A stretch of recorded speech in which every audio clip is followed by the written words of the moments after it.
আসসালামু আলাইকুম, কেমন আছেন সবাই? আলহামদুলিল্লাহ, আল্লাহর রহমতে আমরা ভালো আছি। এখন হলো দুপুরবেলা রান্না বান্না করতেছি। শনিবার আজকে রান্নাটা করতেছিল করলা ভাজি করতেছি। আর হলো এখানে ডিম সিদ্ধ করে নিয়েছি, ডিম বোনা করবো। আর এই জায়গা ডাঁটা শাক বাইসা ধুয়ে রাখছি, ডাঁটা শাকটা রান্না করবো এই আর কি। তাই আজকে ব্লগটা একবার রান্না থেকে শুরুটা করছি।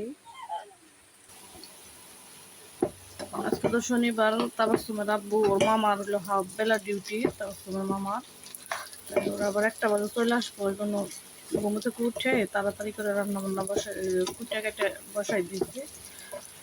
এইগুলো আর কি কাটাকাটি দেখাইতে পারিনি আপনাদের।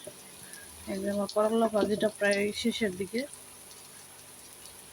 আর পেঁয়াজ দিয়ে আর টমেটো দিয়ে ডিমটা হলো শুকনো শুকনো করে আর কি বোনা করুন। সব কিছু আজকে শুকনো খাবার, ডিম বোনা আর হলো শাক ভাজি, করলা ভাজি, এইগুলাই।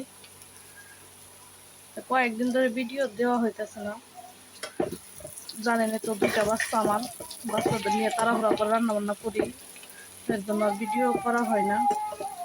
এখন হলো ওরা ঘুমাতে উঠছে, ওকে ডিম সেদ্ধ করে ওকেও খাওয়াইছি, খাওয়ানো দাওয়া করানোর পরে ওরা খেলাধুলা করতেছে এই আর কি। আর আমি এদিকে রান্নাটা করতেছি, দেখতে থাকেন ভিডিওটা। এই যে রান্না পেস্ট করে কষাই নিচ্ছি ডিম বোনা করার জন্য। আমি টমেটোটা দিয়ে দিতেছি, ওটুক দেখাইতে পারি না, বাংলাদেশ থেকে ফোন আসছিল করে কথা বলছি, ওই জন্য ভিডিও করা হয়েছে না। টমেটোটা দিয়ে দিচ্ছি আর ডিমটি হালকা করে একটু বাইরে নিচ্ছি, টমেটো দিয়ে দিচ্ছি।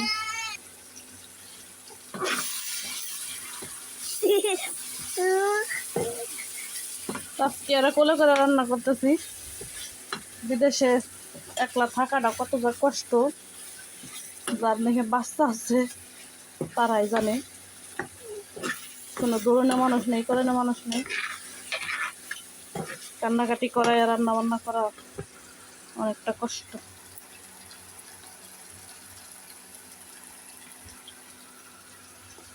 এখন মশলাটা কষানো হয়ে গেছে, একটু পানি দিয়ে দিই।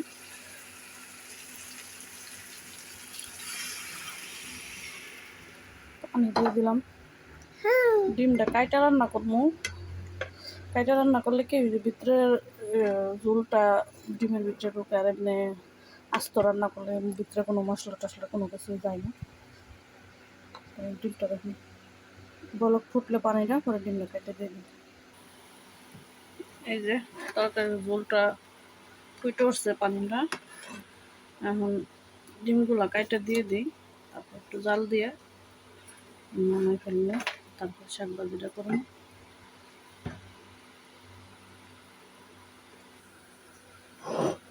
এই যে ডিমগুলো কাইটে নিয়েছি, ডিমগুলো তরকারিতে দিয়ে দিন। অনেকে ভাবতে পারেন যে কিপটামি করে মনে হয় অর্ধেক অর্ধেক করে কাটছে, না আমরা 3জন মানুষ, এখানে 4টা ডিম রান্না করতেছি খালি শুধু দুপুরের জন্য, রাতের জন্য আবার বিকাল টাইমে আবার রান্না হবে। কিন্তু 3জন মানুষের 4টা ডিম, বড় মানুষ আর কি 3জন। তাবাসসুম তাজকে ওরা তো আর এই জালগুলো খাইবো না, ওরা তো জাল জিনিস খায় না, ওদের ডিম সিদ্ধ করে খাওয়াইছি আর কি। ডিমটা কাটে রান্না করলে এই যে মশলাটা এরকম করে দেওয়া যায়, পরে ভালো লাগে ডিমটা খাইতে। আবার অনেকে ভাবতে পারেন যে মনে হয় কিপটেমি করে এর জন্য কাইটে রান্না করছি। এমনি তো সবসময় আস্তই রান্না করি, আস্ত রান্না করলে বেশি একটা ভালো লাগে না, এমনি কাইটে রান্না করলে তরকারিটা একটা ডিমের একটা গ্রান, সুন্দর একটা গ্রান হয়, আবার মশলাটা হয়ে যায় এই আর কি। এটাই হলো এর রহস্যটা। এখন ডিমের তরকারিটা হতে থাক, শাক রান্না করবো। তাই যাই কটা মরিচ নিয়ে এসি গাছতে, গাছতে মরিচ আছে। দেখেন আপনাদের একটা জিনিস দেখাই, এই যে এই জায়গায় আমি সেদিন পুঁই শাক রান্না করছিলাম, পুঁই শাক রান্না করে ডাটা দিয়ে এই জায়গায় ফলাইছিলাম, দেখেন এই জায়গায় পর পুঁই শাক হইতেছে। আমাদের ক্ষেতের ভিডিও এখন আপনারা দেখছেন না, ক্ষেতে আমরা ফসল ফলাইছি বুনছি, এখনো দেখেন নাই। এই যে সিম গাছগুলো আবার নতুন করে তাজা হইতেছে, আর এই জায়গায় মরিচের চারা ছিল, খেতে নিয়ে লাগানো হয়েছে, আর কিছু চারা এখনও রয়ে গেছে, এই জায়গা বেশি হয়েছে। আর ওই যে আমাকে করলা গাছ, এই যে এই জায়গা একটা মিষ্টি কুমড়া গাছ আছে। এই যে দেখেন বন্ধুরা, আমাদের গাছ আম ধরছে, এই যে ছোট্ট একটা আম গাছ আম ধরছে, অনেকগুলা ধরছিল পড়ে গেছে, তা গাছ ফুল ছিঁড়ে ফেলাইছে। এই যে দেখেন বোম্বাই মরিচ গাছ লাগানো হয়েছে, আর বাকি কিছু এ জায়গার হয়েছে। আইতেছি মা, আইতেছি, তাই বেড়া বলো ঘরে যাই তো। এই যে দেখেন আমাদের গাছের মরিচ, এই গাছটার বয়স 7 থেকে 8 বছর হয়ে গেছে গা, অনেক আগের গাছ। একলা এই শীতের দিনে এলো পাতাগুলো জয়রা যায়, লাগছে মরে গেছে গা। আবার গরমের দিন আসলে পানি টানি দেওয়া পেছলে আবার সুন্দর সুন্দর ফুল আসে। এই গাছ থেকে আমি সেদিন অনেকগুলো মরিচ তুলে নিছি, রান্না করছি, লাউ ভাজি করছি, যে এখান থেকে মরিচ তুলে নিছি, অনেক মরিচ ছিল। তাই এখন আমি শাক ভাজি করবো, তাই আমার কিছু কাঁচামরিচ লাগবো, কাঁচামরিচটা নিয়ে যাই। দেখেন কত সুন্দর সুন্দর মরিচ, বেশি এখনো হয়েছে না, সেদিন ছিঁড়ছি যে বাত্তি দি, এটা বেশি বাত্তি হয় নাই।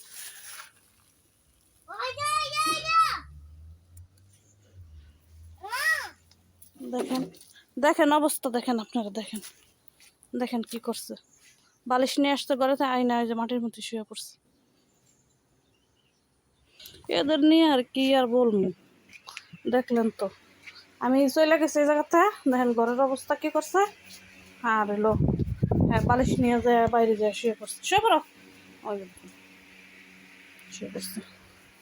আর এই যে মরিচ তুলে নিয়ে আসলাম, আর এই যে ডিমের তরকারিটা হয়ে গেছে, নামাই দিই।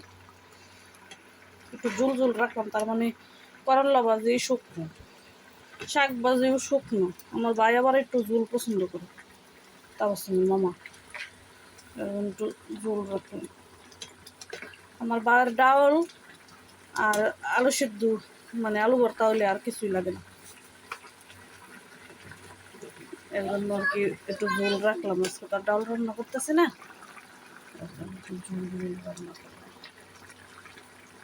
তরকারিটা নামাই নেই, আর শাক ভাজিটা বসাই নেই। এই যে তরকারিটা নামাই নিছি, দেখেন কি সুন্দর কালার হয়েছে। আর কড়াইতে তেল দিয়ে দিছি, আর পেঁয়াজগুলো দিয়ে দিই শাক ভাজির জন্য।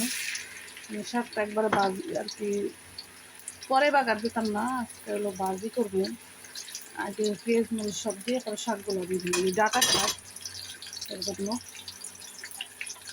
আর এই যে দেখেন যে রসুন কুচি করে নিচ্ছি, যে গাছ থেকে যে মরিচ আনলাম, পেঁয়াজ দিয়ে দিচ্ছি, রসুনগুলো দিয়ে দিই।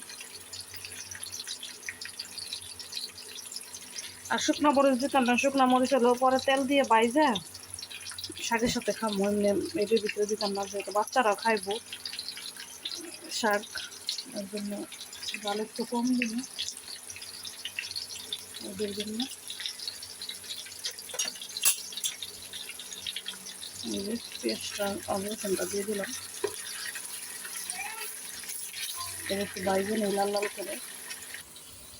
যে এখন শাকগুলো দিয়ে দেবো, যে রসুনটা একটু লাল লাল হয়ে আসছে, শাকগুলো দিয়ে দিই। অনেকগুলো শাক এনে 2 মুঠা শাক, দুই দুই আটি ডাঁটা শাক। শাকটা দুপুরও হইব, আবার রাত্রে খাইলে হয়ে যাব। অনেকগুলো শাক আছে জায়গাগুলো, কড়াইটা ছোট হয়ে গেছে, অল্প অল্প দিতে হইব। ওগুলো ধুয়ে রাখছিলাম, তারপরে কতগুলো পানি উঠছে, এখানে পানিটা শুকাইতে শুকাইতে অনেক সময় লেগে দিব, অনেক পানি উঠছে, পানি ঝর্ণা দিয়ে রাখছিলাম তারপরে, তাই ভিডিওটা অনেক লম্বা হয়ে যেতেছে।